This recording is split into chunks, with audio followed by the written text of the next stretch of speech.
Hello, my name is Cece Garrett, and I'm a licensed independent clinical social worker in the state of Washington who specializes in working with hoarding disorder. I'm also an adult child with the lived experience of growing up with a parent who hoards. One of the things I really like to do, and I offer on my website, is this opportunity to ask me anything about hoarding. And I get lots of really great questions. And today I'm back with a question that a website visitor submitted, really looking at maintaining the hard boundaries of going low or no contact.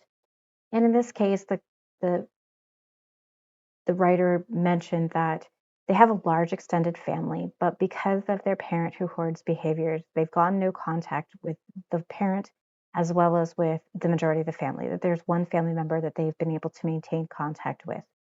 But there's an upcoming family event, and that one person really wants the writer to engage with it. And the writer's really struggling with it. And, it's a really hard thing. And it's something that I think a lot of people don't understand about the impacts of hoarding. It doesn't just impact the people in the household, it's not just about stuff. In fact, the underlying vulnerabilities and emotional dysregulation that's common in hoarding behavior, the attachment to things instead of to children and people, often means that the family system is very dysfunctional. And that occurs across the spectrum. Not everyone's extended family is as dysfunctional as it sounds like this person's is. And that's okay, right? Just like hoarding shows up in many different levels, so do our experiences. So, what do we do? How do we make that decision?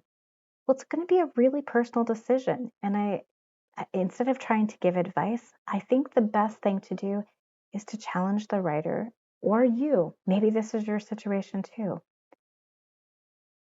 What's going to be best for you? Because when you're best in your life, your relationships are going to be healthier. And if that means disappointing one family member to maintain the boundaries that are necessary for you, is it unfair? Is it painful that this is your reality? Absolutely.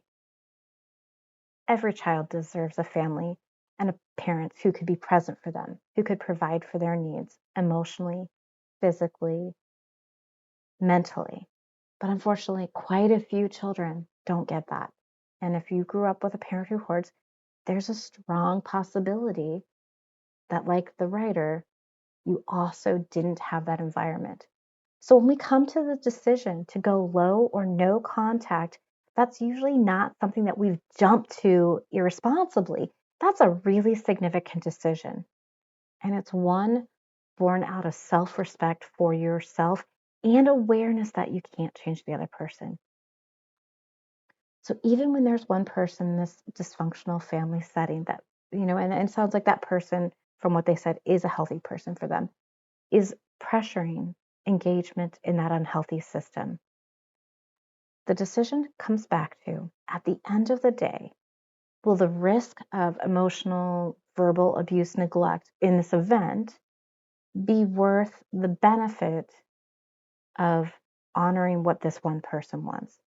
Or will it be something at the end of the day, going to bed, you're going to go, I wish I hadn't gone.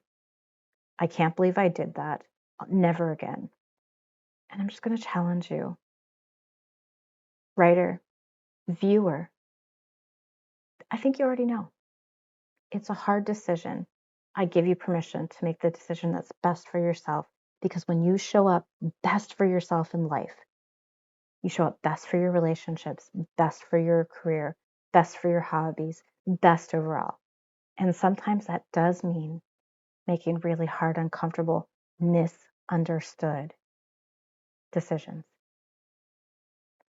Thank you for trusting me with your question. If you're watching this and you're wondering if you could get your question answered, I encourage you to look down below, jump over to my website, check out my free resources, and submit your own Ask Me Anything about hoarding. Thanks again. Hope this was helpful.